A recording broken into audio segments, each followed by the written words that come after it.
Let's start at quarterback. A lot of Florida State fans are excited about AJ Duffy, but there's no question this is Jordan Travis's team. He's earned that.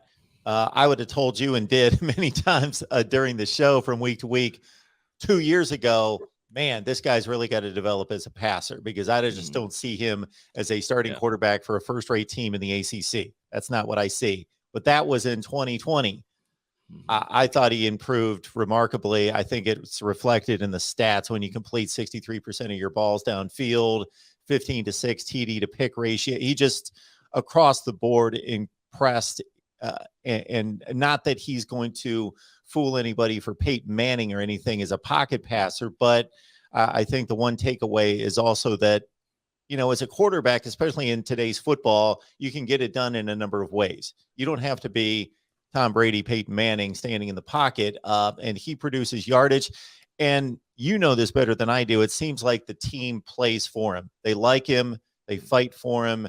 And there's a certain chemistry when Jordan Travis is on the field.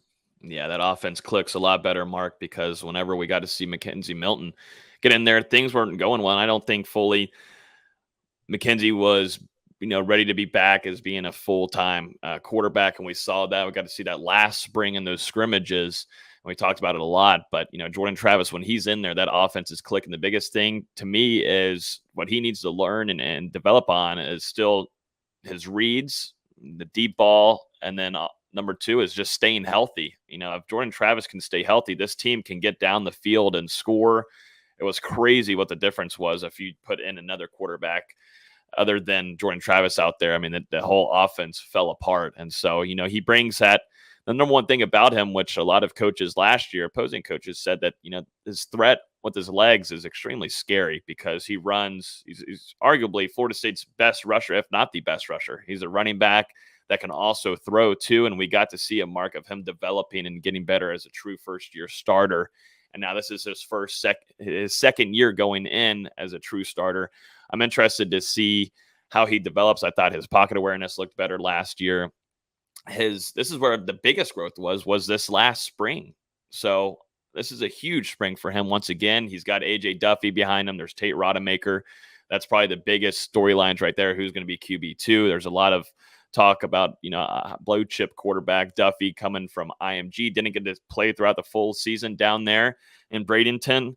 And, there might be some question marks on that, but, I'm not expecting a whole ton from Duffy. I'd like to see some chemistry. I'd like to see some easy reads from him and just feel comfortable. And then Rodemaker, he was pushed into a lot of the QB2 rotation after Chuba Purdy decided to enter the transfer portal. And I thought he looked better. But when it comes down to game time, there's some things where it looks like, deer in headlights. I mean, he's kind of just all over the place and kind of a little quite inconsistent. So that's going to be the biggest thing. I still think Florida State, and we've talked about it a lot of times on the show, is that they'll look for another quarterback in the transfer portal, but maybe some more college experience. But right now, this is the Jordan Travis team. This is his team, and the team, there's a lot of respect. I mean, I just hear so many things left and right about Jordan Travis, and there are a lot of things that he's going through that he's still able to beat out there on the field. It's just if they can keep him healthy and he can work on his body this offseason, it'll be huge. But like I said, this last spring, this is where we saw Jordan Travis really develop into a leader and kind of take over the reins of this team. And I think McKenzie Milton came in and pushed him, and that's what Norvell wanted. And it worked out very well. And, I still want to see, I wish Florida State did have a kind of a little bit more of a competition for QB1 here, not in regards of taking it away from Jordan Travis, but I'd like to see him pushed more. I don't want him to feel comfortable. And so, Norvell is Norvell. Those practices aren't easy. So I don't think that they'll be quite sweet and nice to him and just let him sit back and just do his own thing. They're going to push him, and big spring ahead for this QB room. We have a lot of non-Florida State fans check out these spring position previews. So keep in mind, AJ Duffy, he didn't come to sit on the bench. It's definitely not his team this year or a serious competition for him, but we're looking at a top 10 quarterback in the country coming out of high school, top 200 players. So a lot of talent there. It's going to be interesting if Florida State can handle some opponents, get a lead, see some fourth quarter time for AJ Duffy, see what he's able to do and see, like you say, just get on the field, get a little comfortable, making some easy throws. And then make a big push toward 2023. Jordan Travis, again, we'll see what kind of steps he takes. And you make a great point just about August camp being about, okay, we got to get the playbook down.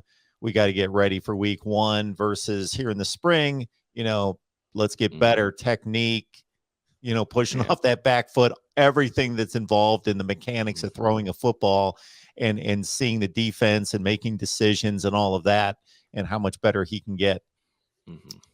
Yep, I agree. It's for Duffy. I think a lot of fans are expecting him to come in and compete for a starting job. I just don't see that right away. To give him time, let him learn the playbook and build the chemistry with his new teammates. He's a newcomer coming in, so don't expect too much from him this spring. But I just want to see some development in him learning and getting that playbook down. And since his arrival, there's been a lot of people impressed with him and coming in with good shape. Immediately getting to work with some other wide receivers, running backs, tight ends. So we'll see. But definitely this room has a few storylines to follow when spring practice begins next week or in a week and a half.